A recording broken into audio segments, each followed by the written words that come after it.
Éxito. Bienvenidos todos y todas a nuestro programa En la Balanza.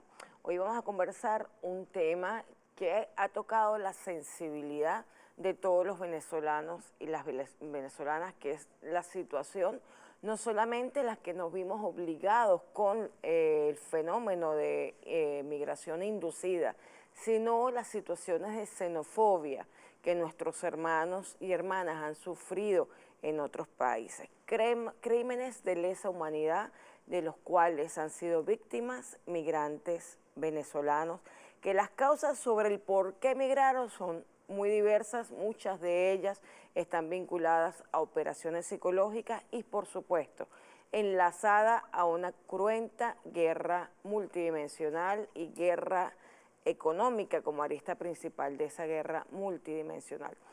Este tema tan sensible es importante analizarlo desde diferentes puntos de vista y tendremos varios programas para tocar el tema, pero para comenzar el análisis sobre la migración, sobre los efectos de la migración, las causas de la migración, el tratamiento que se le ha dado al problema de la migración, en el caso de ser una migración inducida, como es el caso de los venezolanos o el caso de los colombianos, que migran desplazándose de la violencia. Vamos a conversar con una especialista en derechos humanos, una reconocida jurista venezolana, poeta, escritora, que conocemos y ha estado con nosotros en varias oportunidades, la doctora Ana Cristina Bracho. Bienvenida, Ana Cristina, a La Balanza.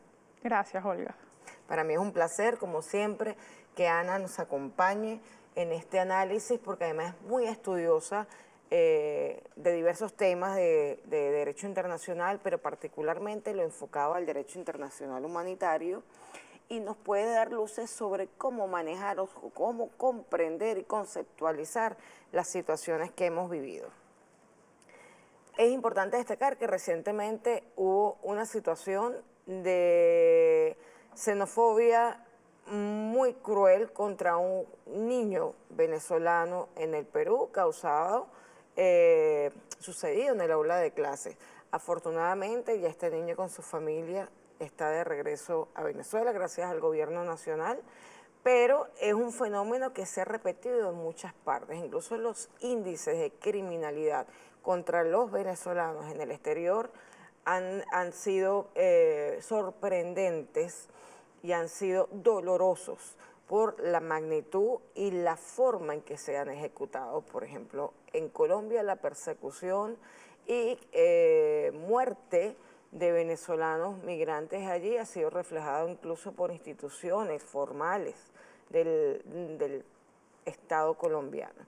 Háblanos un poco Ana, de esta situación en particular, del sufrimiento de los migrantes a causa de la xenofobia. Bueno, podemos empezar hablando de qué es la migración, cómo podemos entender cuando hablamos de migración inducida y relacionarlo con estos hechos que hemos sufrido los venezolanos.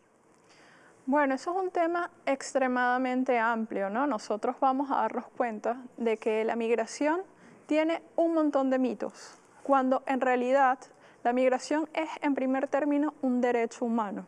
Y la segunda, una constante histórica. La humanidad se ha desplazado por todo el territorio del globo que tenemos, del planeta que tenemos, en función de los momentos históricos, de las situaciones climáticas, y no es sino hasta el siglo XX que comienzan a haber realmente reglamentaciones sobre el hecho de migrar.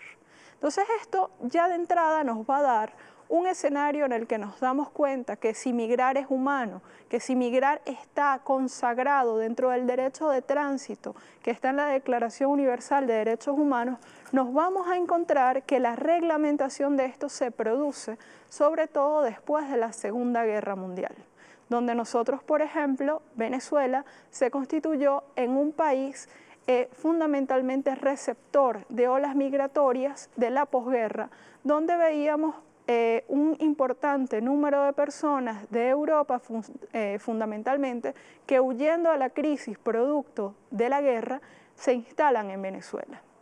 Ahora, como esa situación está allí, nosotros nos vamos a dar cuenta que durante todos los años en todos los países se han dado flujos migratorios, pero que es a partir de esta década del 2010 en adelante que nosotros estamos a nivel global ante una situación migratoria que ya para finales de esa década y esta década del 2020 en la que ya nos encontramos, se ha considerado la crisis migratoria más grande desde la posguerra.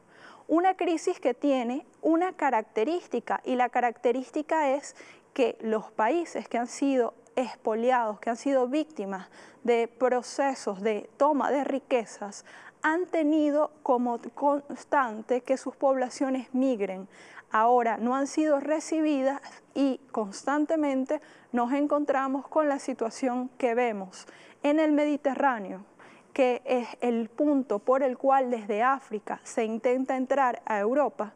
Vemos cómo el tema migratorio ha caracterizado la agenda política europea y es uno de los elementos que se utilizan para justificar este giro a la derecha de casi toda Europa, y vemos una situación muy grave también en relación a las consecuencias y el tratamiento de los migrantes en Estados Unidos. Allí nosotros recordaremos, por ejemplo, que Venezuela fue uno de los países centrales de la denuncia de lo que fue el tratamiento a las familias migrantes, dado tanto por Obama como por Trump, y que siguen siendo políticas de Biden en relación a esta migración que viene desde América Central. Entonces, la primera gran cosa que tenemos que tomar en cuenta es que la migración es una característica de los humanos. Si la gente no migrara, nuestros cuerpos no serían como son, porque en nuestra piel está el trazo de los movimientos de quienes nos antecedieron, que se fueron mezclando en su camino y fueron cambiando los sitios en los que vivían. Entonces, ese elemento de que la migración es humana e incluso las aves migran, nos deben hacer entrar ante la naturaleza del fenómeno, que la regulación jurídica realmente haya sido fundamentalmente establecida en el siglo XX, nos pone en evidencia de que hay un discurso en el cual no fueron migrantes, por ejemplo, los que se establecieron aquí en el siglo XIX, cuando poblaron casi todo este continente después de ese gran genocidio que fue el proceso de la colonia. Además de eso, hay una constante. Estamos en periodos de grandes flujos migratorios y aunado a eso, los flujos migratorios están en relación con las políticas neoliberales y con las políticas neocoloniales que se han implantado en América Latina y en África. Pongamos, por ejemplo, cómo Siria y Libia han sido dos grandes productores de poblaciones migrantes. ¿Por qué? Porque fueron países sometidos a procesos de destrucción para la toma de sus activos económicos. En ese contexto es que nosotros estamos. Obviarlo es no darnos cuenta de que el mundo está en ese contexto, incluso teniendo, por ejemplo, en los últimos años, importantes migraciones intraeuropeas, donde los europeos mediterráneos buscaron principalmente subir a los países nórdicos y a Inglaterra, y esto también fue hasta una causa del Brexit. Dicho eso, nosotros nos vamos a dar cuenta que todo ese fenómeno forma parte de lo que se entiende como migración, que es el desplazamiento a través de las fronteras fundamentalmente por causas económicas reales, porque en el sitio en el que yo estoy no logro satisfacer mi vida, o aspiracionales, es decir, porque yo pienso que mi situación y la de mi familia mejorarán en otro contexto. Esa situación nos lleva a entender qué pasa en Venezuela. Es una postura personal, pero en los años que me he dedicado a esto, yo pienso que nosotros tenemos que revisar algunos temas. Por ejemplo, cómo es cierto que hoy en día ha habido un proceso de migración muy importante, pero cómo es falso que las poblaciones venezolanas no se desplazaran dentro del territorio. Porque nosotros tenemos que ver en la Constitución de Venezuela cómo hubo un proceso muy importante de migración de pequeñas ciudades a la capital, migración del campo a las ciudades, que nos da una población que en su mayoría no tiene arraigos de largas generaciones en el lugar donde se encuentra. Dicho eso, la migración viene a sustituir ese desplazamiento fundamental a las grandes ciudades, hablamos de Caracas, de Maracaibo, de Valencia, Barquisimeto, hacia una búsqueda de las fronteras. Las condiciones de los países sancionados, de los países sometidos a medidas coercitivas unilaterales, promueven los flujos migratorios. He usado dos palabras porque son dos cosas.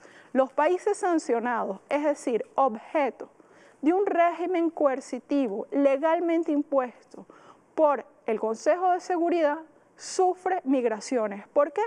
Porque sufre dificultades económicas, limitaciones en su infraestructura, como lo hacen sin tanto control y con más violencia los países sometidos a la coerción.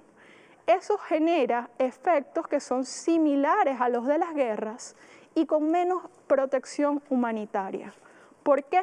Porque las sanciones fueron diseñadas en el siglo XIX y cuando se diseñan en ese contexto, la economía no estaba tan interconectada y la mayor parte de los países vivían de lo que producían. Así fuese más rica, más pobre su dieta, no había esa dependencia que en un mundo globalizado hay entre mercados internacionales. Por eso se estima que hoy en día un marco sancionatorio tiene consecuencias humanitarias iguales o mayores que las que tienen las guerras directas. Un tema fundamental, por ejemplo, es cómo esto se demostró en 1995, cuando se habían aplicado las coerciones sobre Irak. La coerción sobre Irak hizo que los niños que se desarrollaron en esa época fuesen más bajos, más enfermos, que hubiesen más dificultades en el momento de la salud materna y reproductiva. Y esto, además, se generaba de manera indiscriminada, porque lo que se había cortado con la limitación del Estado a adquirir recursos era la capacidad de las instituciones de garantizar derechos. Entonces, estos países sancionados generan ondas migratorias que alimentan ese flujo que ya estamos viendo ubicado en niveles más altos que en el pasado. Perdón, doctora. Estamos hablando ciertamente, para conceptualizar, el desplazamiento, la migración es efectivamente un derecho humano. Todos tenemos derecho a buscar mejores condiciones para la vida propia, para la vida de nuestra familia, si así lo consideramos. Eso es parte, digamos, de los conceptos que se siguen manejando.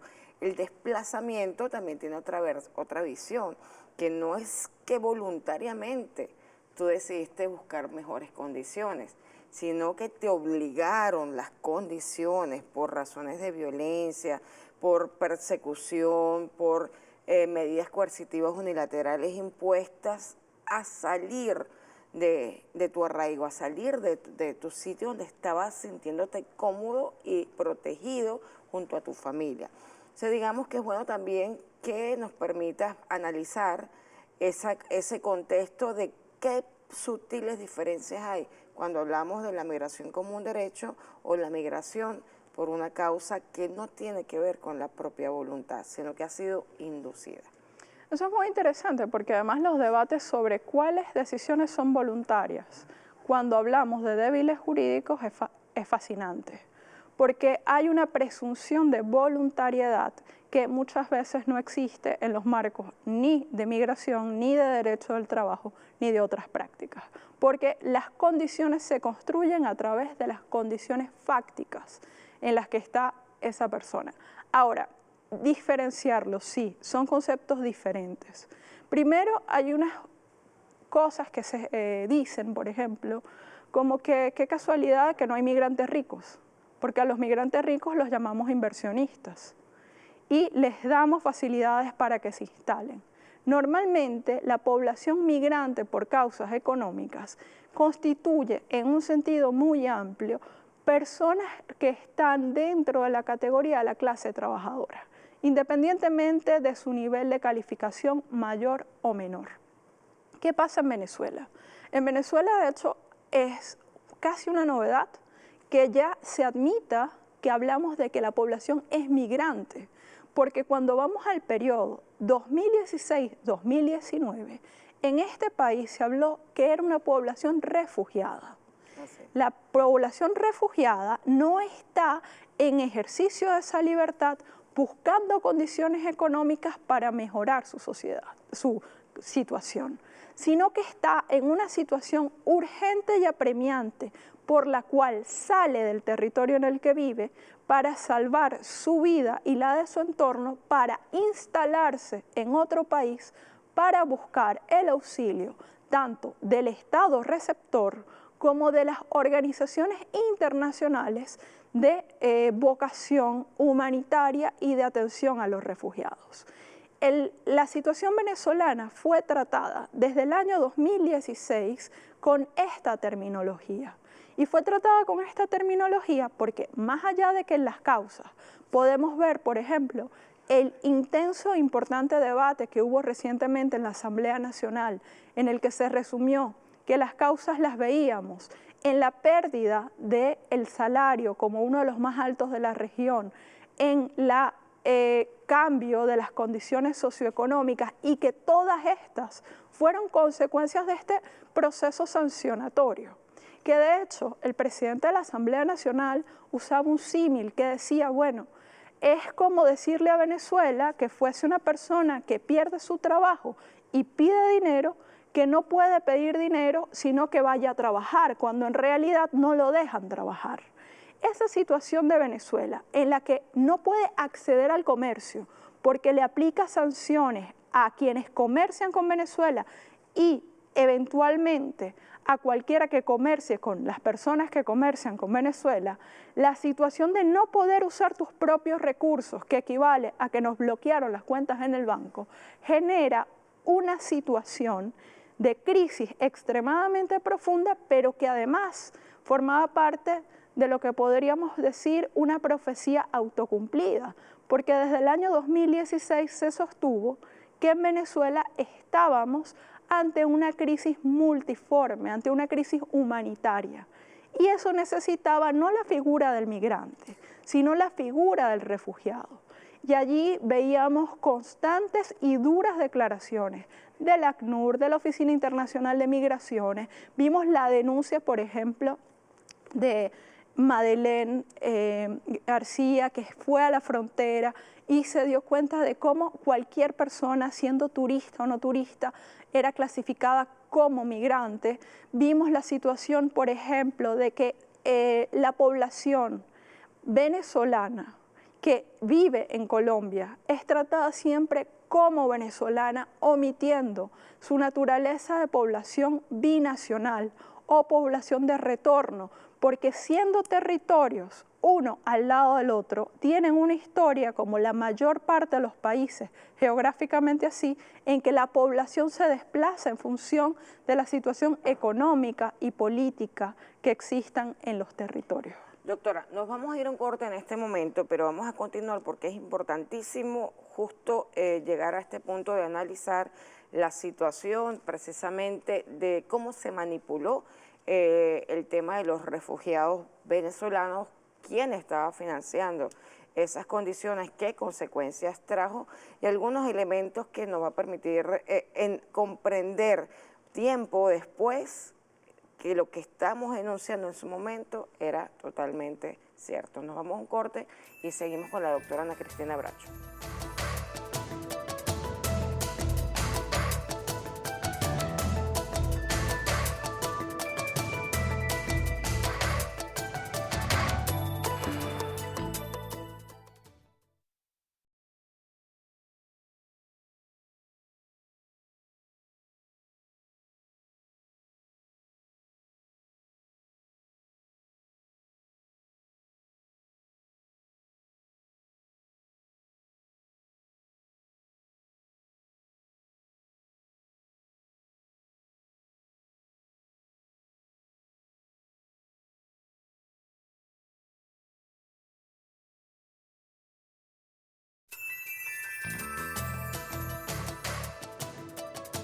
Retornamos a la balanza con la doctora Ana Cristina Bracho, quien además es poeta, escritora, jurista, y tiene recopilado la experiencia de lo que fue el 23 de febrero en la Batalla de los Puentes, pero eso vamos a ir conversando.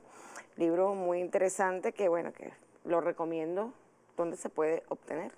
Ese libro ahorita está siendo distribuido con la colección Febreros y Abriles del Ministerio de la Cultura y también se puede descargar desde la página del Ministerio de la Cultura o desde la librería Caracas en su primera edición. Muy recomendado, ahí están las experiencias de diversas personas que estuvieron allí presentes analizando la situación de la Batalla de los Puentes, de esa puesta en escena que puso en riesgo la integridad del territorio venezolano. Estábamos hablando de que ciertamente a partir del 2016, y sobre todo 2016 al 2019, hubo una gran campaña mediática, grandes operaciones psicológicas,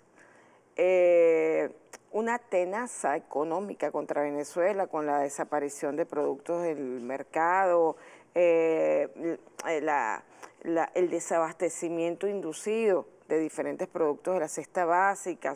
Vivimos una situación muy particular que hizo que muchas personas decidieran, entre comillas, salir de Venezuela buscando otras oportunidades. Se decía que eran venezolanos buscando refugio. Eso fue parte de la campaña. No se entendía que ciertamente eran migrantes económicos que buscaban mejores oportunidades. Luego analizamos con las medidas coercitivas que efectivamente la presión de las medidas hace que tú, por razones económicas, te veas obligado a buscar otros espacios para ti y para tu familia. Pero el tema de manejar la migración como un elemento para poner en entredicho al Estado, decir que había un Estado fallido, decir que eran refugiados, fue parte de las campañas que se hicieron, en las que participaron organismos internacionales, entre ellos la ACNUR, que incluso hay experiencias en la frontera en las que ACNUR le pedía a migrantes, ni siquiera migrantes, a personas, como tú bien decías, que viven en la frontera con Colombia o viven en Colombia y vienen permanentemente a Venezuela y están doblemente cedulados, tienen doble nacionalidad, que van por razones de comercio, transitan permanentemente, les pedían que llenaran fichas como personas solicitando refugio en Colombia. ¿Por qué lo hacían? Porque efectivamente por cada persona que tú lograras alistar como solicitante refugiado, esas ONGs recibían un dinero. Y esto se denunció. Háblanos un poco de ese contexto, si tú lo recuerdas con más detalle, en el que hubo denuncias importantes de cuánto dinero Colombia estaba exigiendo para albergar venezolanos, cuando paralelamente, Colombia no lo decía, pero el Instituto de Medicina colombiana, el instituto oficial que registra las muertes violentas en Colombia, hablaba de cerca de 400, 500 venezolanos que fueron incrementándose cada año, que habían muerto en Colombia por razones violentas. Háblanos un poco de esta situación y cómo nos quisieron manipular con el tema de los refugiados. Sí, sobre ese tema varias consideraciones, porque hay un punto que fue muy importante en esto y fue la decisión del gobierno de arrancar el plan de Vuelta a la Patria. Porque Vuelta a la Patria genera una política de retorno que, como decíamos en la primera parte, migrar es un derecho, pero migrar entendiéndolo como desplazarse. Por ende, hay derecho a irse y derecho a retornar. Y en ese derecho a retornar, ese derecho lo ejercen los migrantes, no los refugiados. Porque los refugiados que salen por esta situación de persecución, por esta circunstancia, no pueden regresar voluntariamente porque entonces el discurso del refugio no se aguanta. Porque las condiciones, por ejemplo, políticas dentro del país siguen siendo las mismas. Entonces eso generó una necesidad de mantener el discurso del refugio. Y luego se generaron una serie de actividades, por ejemplo, cumbres en las que fundamentalmente los países miembros del Grupo de Lima, sobre la base, por ejemplo, del dinero venezolano que estaba congelado o bloqueado, o sobre adquirir préstamos con fundamentalmente Estados Unidos, adquirían dinero para tratar y recibir a estos migrantes. Estos migrantes a los que también se les habló, por ejemplo, de cómo los países como Chile los esperaban. Y esas circunstancias generaron una situación que a lo mejor hoy no la vemos tan clara, en la que se crea también un imaginario que quedarse en el país es fracasar y que el deber de sobre todo las personas entre 20 y 40 años, lo que deben hacer es irse del país, irse en ese discurso del refugio, irse con circunstancias que hay que diferenciar, porque como lo decía Tania Díaz en el debate en la Asamblea Nacional, esta generación a la que se le incentivó a irse también tenía algunas características, como ser la generación más profesional que ha tenido este país. Esa capa de profesionales que migran fundamentalmente en América Latina van a hacer que las políticas de desarrollo en Venezuela, por ejemplo, de la educación, de la salud, no se logran llevar a cabo porque no están los profesionales que se formaron, pero también favorecen las políticas de atención a países que no lo formaron. Entonces hay todo un entramado de intereses en el que nosotros, volviendo al 2022, podemos ver otros elementos. Estas campañas que contra los venezolanos las vimos sobre todo en el contexto de la pandemia, aunque algunas ya habían empezado antes, fueron fabricadas fácilmente. Esto lo decía, por ejemplo, Jorge Rodríguez en ese debate. Y decía, un día todos los titulares en Colombia empezaron a decir que las venezolanas eran de dudosa reputación o que los índices de violencia en el Perú o en Ecuador, de delincuencia en Chile, estaban asociados a los venezolanos. Ese tipo de operaciones que son propaganda política, que son además propaganda de guerra, que están en el marco de lo que algunos han estudiado como Halimi, que habla en un libro para mí esclarecedor que dice la guerra se trabaja y se trabaja en la opinión pública, va a generar ese clima, un clima que se prepara con voceros venezolanos llamando el chavismo como la peste, llamando a los venezolanos como la plaga o la enfermedad, va a generar un hecho que es distinto a las otras migraciones. Nosotros vemos, por ejemplo, que hay países como Ecuador, hay países como México, hay países como la misma Colombia, que tienen en los porcentajes de su población una enorme cantidad de ellos. Fuera del país, también es muy común en Centroamérica, la población parece que migra porque se le antoja. Aparecen un día viviendo en otro país y se instalan. Diferente es a cómo se trata la migración venezolana, a cómo se trata con menos fuerza, pero igual a la cubana o a la nicaragüense. ¿Por qué? Porque se crea un imaginario en el que hay como una especie de contradicción, porque huyen de un supuesto mal absoluto, pero son en sí mismos personas malas. Y es importante ver cómo Venezuela ha sido un objeto de todas las campañas políticas en América Latina en la última década. Lo veíamos en Chile, donde el actual presidente, que es profundamente antivenezolano, era denunciado de ser bolivariano para intentar que no ganase. Lo vemos ahorita en el peso que tiene el tema Venezuela en la campaña que ya termina a las presidenciales de Colombia. Y estos hechos, ¿qué nos traen? Nos traen la creación de brigadas antivenezolanas en el Ecuador. Nos trae un alarmante número de venezolanas víctimas de femicidios supuestamente asociados con cárteles de droga, con prostitución en México. Nos trae la situación que se actualizó recientemente a más de 700 venezolanos asesinados en Colombia.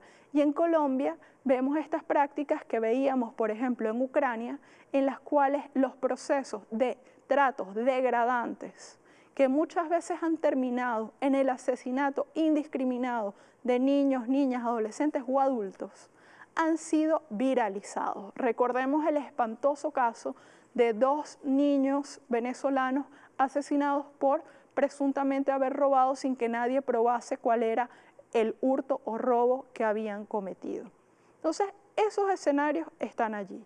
Una población migrante que, ante un proceso de recuperación producido por quienes se quedaron trabajando y creyendo en el país, buscan retornar por sus propios medios o con el auxilio del Estado. Perdón, doctora, como no podemos pasar la referencia que hiciste al presidente de la Asamblea Nacional, doctor Jorge Rodríguez, en relación a esta misma denuncia que tú haces, queremos pedirle al director el video del presidente de la Asamblea Nacional, doctor Jorge Rodríguez, donde él precisamente hace énfasis en cómo se utilizó esta situación para perjudicar la vida de los venezolanos y utilizar a esas víctimas migrantes para que participaran en otro tipo de abuso delictivo, como el caso de trata de personas y otros grandes crímenes que se vieron en relación a la migración. Permítenos el video, director.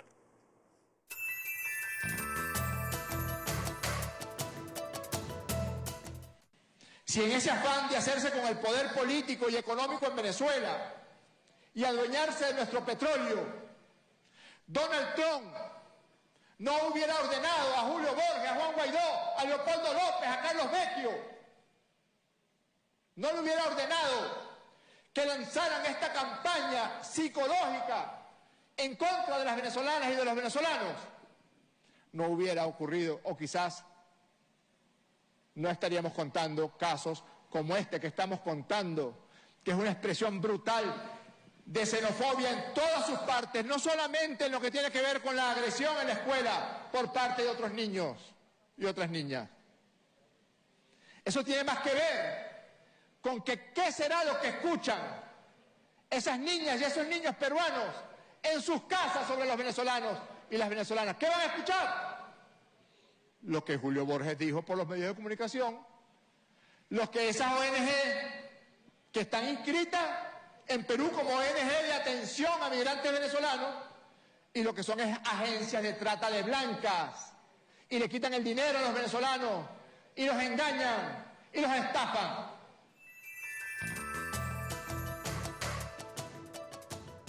La migración, en el caso de Venezuela, se convirtió no solamente en un negocio, sino en un arma de guerra contra nuestra población, nuestro territorio. Se hicieron inmensas campañas, mucho dinero hubo en el tema de los migrantes, de los supuestos refugiados, e incluso se manipulaban cifras dentro de la Organización Internacional de Migración, que luego la propia Organización Internacional de Migración terminaba aclarando en otros nuevos estudios o sondeos que hacían. Por ejemplo, en el caso de los países fronterizos, por ejemplo, la migración con Colombia, decían que salían, por decir un número, salían 800.000 venezolanos, migrantes, huyendo, pidiendo asilo como refugiados. Pero resulta que cuando veías las cifras de la propia Organización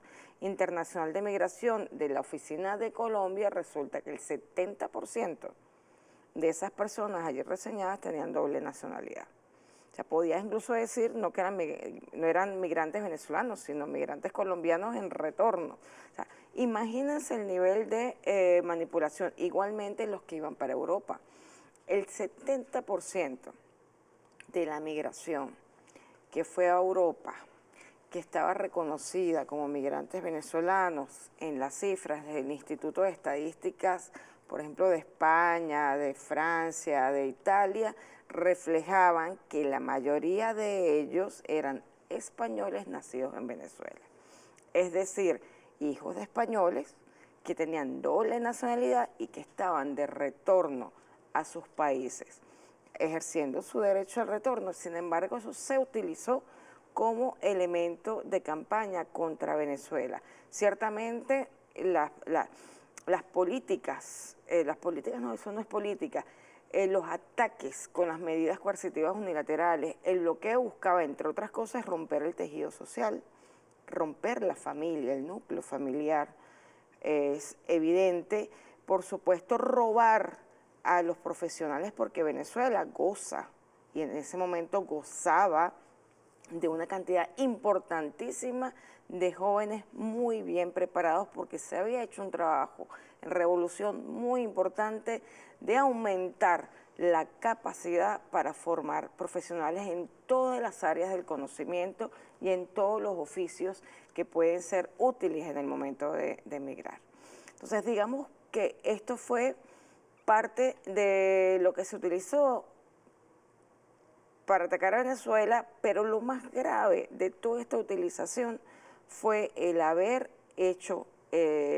criminalizado la identidad del venezolano, que es todo lo que ha traído las consecuencias terribles para quienes han viajado y quienes han perdido su vida, quienes han perdido su dignidad en países receptores que han seguido esta campaña de xenofobia y de persecución continua a los venezolanos.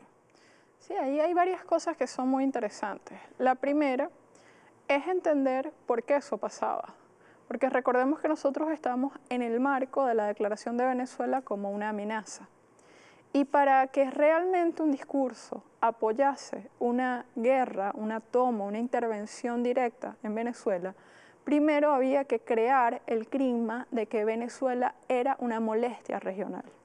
Es decir, que los problemas de los venezolanos estaban tan mal administrados que estaban teniendo un impacto sobre las sociedades relacionadas con Venezuela. Ahora, sobre eso, que han pasado muchas cosas en el país, una de las cosas más importantes que nosotros vemos es la capacidad de resistir del venezolano. Y nosotros podemos ver la migración vista hacia afuera, esa población que ya no está en el país, una población a la cual el Estado venezolano le está hablando, y le está hablando prácticamente a diario a través de los distintos poderes públicos nacionales. Vemos un discurso del presidente de la República enfocado fundamentalmente en los jóvenes, a quienes les dice: regresa y tráete si hiciste un dinero, y si no, vuelve a arrancar en Venezuela.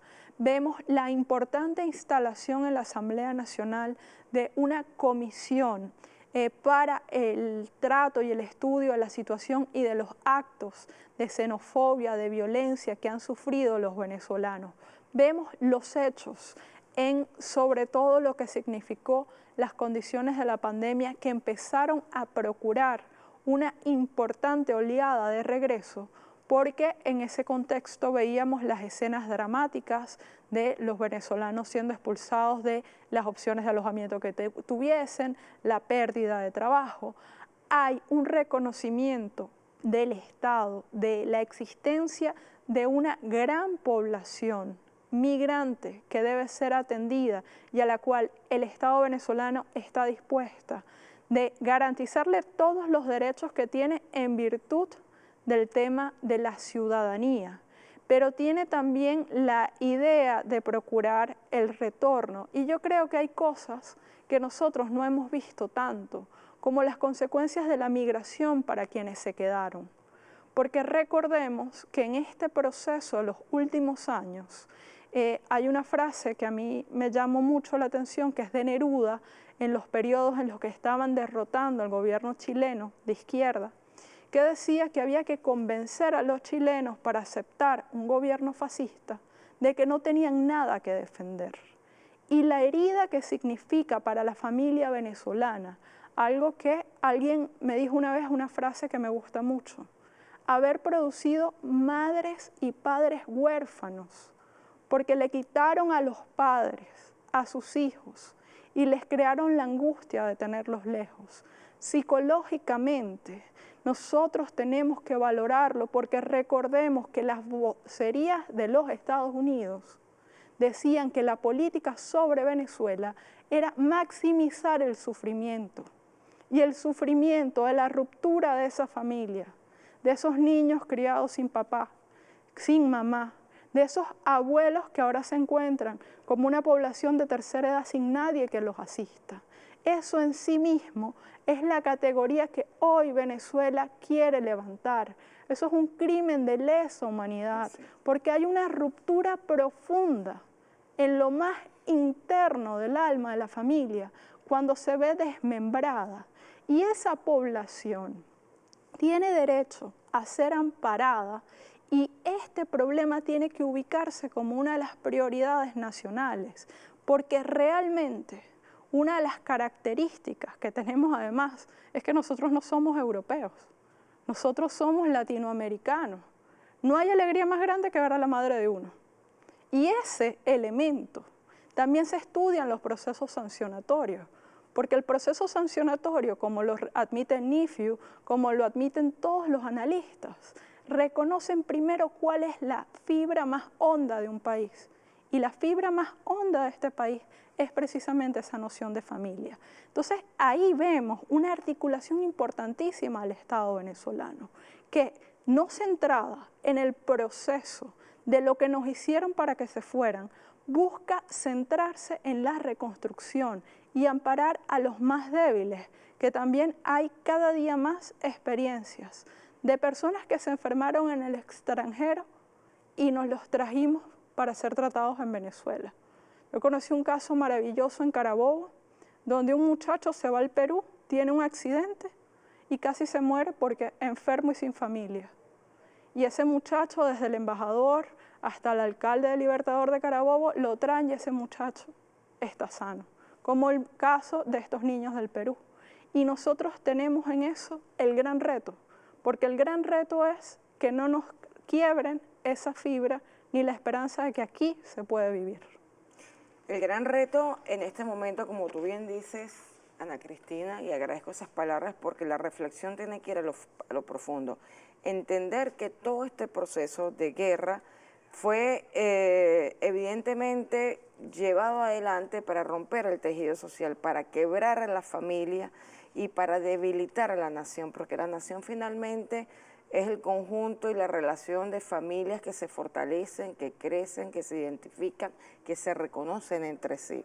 Tenemos un gran trabajo para seguir reconstruyendo el país, apoyar al gobierno nacional en todas las tareas que tiene de reconstrucción familiar, de reconstrucción social, porque además el trabajo también que se ha hecho a lo interno es afianzar las diferencias, pero desde elementos fascistas, desde elementos vinculados al desprecio al que piensa diferente.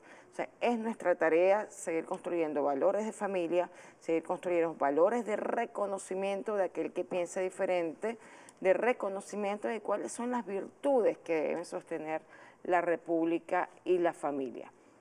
Nosotros entonces nos vamos a un corte, o ya estamos listos. Ya, nos vamos a un corte. Nos vamos a un corte en este momento, me están llamando los compañeros de producción y seguimos con la doctora Ana Cristina Bracho. Muchas gracias.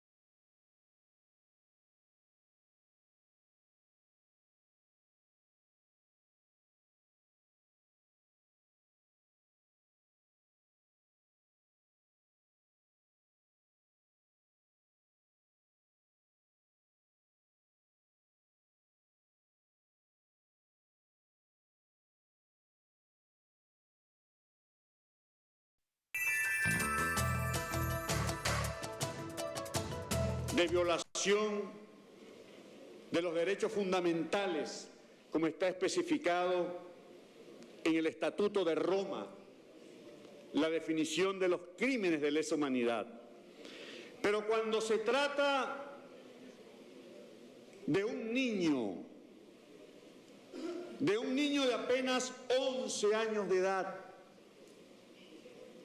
que se fue al Perú con sus padres como consecuencia de lo que en el informe de gestión recogíamos, las causas que han motivado esta migración inducida en los países de la región, se consigue este niño venezolano en Perú con la situación, con la agresión, con la arremetida de una sociedad enferma, de una sociedad con una fuerte sobredosis de violencia y que sobre todo en el caso de esta migración inducida fue estimulada por dirigentes de la extrema derecha venezolana que están haciendo vida en Perú y que a través de ONG, de fachadas para captar recursos, se han dedicado a la tarea, bueno, de organizar, de movilizar esta migración, para los cuales se ha convertido en un fabuloso negocio. Ahí escuchábamos al diputado Julio Chávez, presidente de la comisión que se ha dedicado a investigar los crímenes contra los venezolanos en el exterior. Estos minutos que nos quedan son minutos ya de reflexión, doctora Ana Cristina, tú que has estado muy empapada sobre todo del tema ocurrido en la Batalla de los Puentes, que bajo el paraguas de la ayuda humanitaria, distintas ONGs, distintas empresas que financian a mercenarios y actos terroristas, montaron el escenario para intentar irrumpir en Venezuela y generar un caos definitivamente.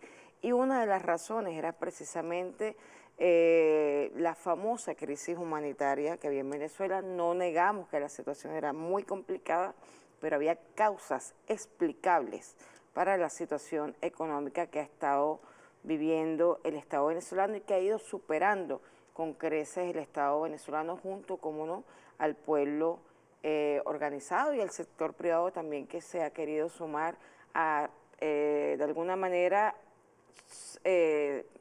soportar, resistir y combatir las medidas coercitivas unilaterales. Háblanos un poco de esa experiencia cuando te tocó trabajar la investigación sobre la Batalla de los Puentes, quiénes estaban allí, cuáles eran digamos que las líneas conceptuales que estaban manejando los que estaban manipulando la situación para hacer creer que efectivamente era ayuda humanitaria y que era para salvar a los venezolanos. Ese es un tema extremadamente interesante porque hay un fenómeno que está ocurriendo en Venezuela y es que en Venezuela se han aplicado tantos ensayos para doblegar al pueblo que se nos mezclan, ¿no? O sea, nosotros estamos hablando de un país que ya para ese momento tenía casi todas las medidas coercitivas que tiene. Estamos hablando de más de 700 medidas aplicadas sobre Venezuela. Eso genera un cúmulo de factores. Por ejemplo, ya luego del año 2017, con lo que fueron las terribles guarimbas de ese año, nosotros vemos la oposición en la necesidad de reinventar los mecanismos de convocatoria. Y lo que pasa en el 19 es una convocatoria ya no a través de los políticos, sino fundamentalmente a través de la farándula. Es lo que nosotros vemos, una operación que tendría en común quizás con el 11 de abril del 2002 el uso de los medios, pero esta vez fundamentalmente era el uso de las redes sociales. A través de esa situación se comienza a dar un clima en Táchira en el que se habla, por ejemplo, de la necesidad de introducir alimentos y medicinas sobre la idea de que en Venezuela no los habían. Y la población en el Táchira comienza por responder en los días previos enviando cajas de CLAP a la zona de la frontera con Colombia. Porque es importante que nos demos cuenta, por ejemplo, que la misma Corte Constitucional colombiana ha admitido que esas poblaciones de la frontera estarían incluso en un estado inconstitucional de las cosas por el nivel de privación de los derechos básicos. Entonces tenemos esa situación. Vemos una operación que tenía la presencia de la farándula, que tenía la presencia de los presidentes extranjeros, de personajes muy importantes en Estados Unidos, y vemos allí el contexto de lo que algunos después consideran era quizás la búsqueda de establecer una zona dentro de la media luna de la que hablaba Chávez, de un control fuera del gobierno nacional y en el marco de que ya se había dado la autoproclamación de Guaidó. En ese marco hay una acción de defensa que fue popular, que fue policial, que sobre todo buscó la contención de la población. Una población que se acercaba desde Colombia, fundamentalmente de venezolanos, para crear un clima de una agresión militar, esperaban ellos, contra venezolanos y que venía también del Táchira. Esa circunstancia logra superarse mediante una doctrina de poco uso de la fuerza, de aplicación de protocolos de orden público, y realmente se logra una desescalada que fue una situación extremadamente difícil, porque esa es la única circunstancia en la que el Consejo de Seguridad de la ONU, que es ese punto final del orden internacional, va a sesionar sobre Venezuela, y lo hace 2 veces en menos de 15 días. Una circunstancia que nos va a probar cómo existe una conciencia de los venezolanos de una circunstancia extremadamente compleja, pero una voluntad muy firme de no entrar en un contexto bélico. Y esto es algo que es fundamental recalcar.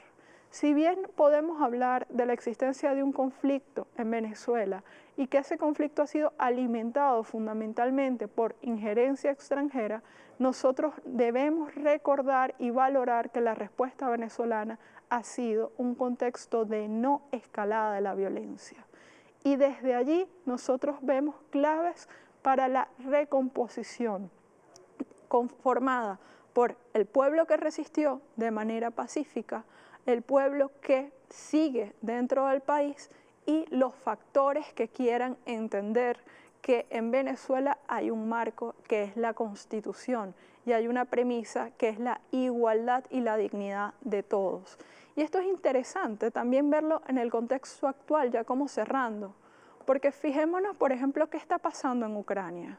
¿Cuál es la situación de la población que sale de Ucrania, que como es blanca es bien recibida en los países que no aceptan migraciones de los sures, ni de América ni de África? Y cómo hay prácticas que se parecen a los que se intentaron en las guarimbas, y algunos de los entrevistados me decían, en cierto modo lo que pasó en Táchira fue el intento de una macro guarimba. Entonces nosotros vemos allí elementos de esa historia que tenemos que recuperar para sentir qué ha sido ser venezolano en este contexto, en momentos en los que tuvimos piques como ese que incentiva a irse, porque ¿qué sentíamos? Que venía la guerra, como momentos muy pronto posteriores, como el apagón, que ¿qué generó esa situación del ataque al sistema eléctrico? La sensación de la no garantía de nada dentro del territorio. Y esos eventos traumáticos fueron como estos que tuvieron jugadas más largas, como el incentivo de la migración, efectos, dejaron heridas, pero no lograron su objetivo de derrocar al gobierno. Gracias, doctora Ana Cristina Bracho. Nos tenemos que despedir. Estamos esperando que nos vuelvas a acompañar. Siempre es un honor tenerte con nosotros. Ciertamente todo este proceso de guerra contra Venezuela, en especial la migración, ha sido una herida profunda en el corazón de la familia venezolana, en el corazón del pueblo, de la nación venezolana, pero estamos convencidos que el Estado venezolano, junto a cada familia que forma parte de este conjunto nacional, vamos a seguir incentivando el amor por la patria, el amor y la defensa a la soberanía nacional y, por supuesto, la madurez política para seguir resistiendo, combatiendo y construyendo el proceso y el proyecto histórico bolivariano. Nos despedimos, gracias a todos ustedes.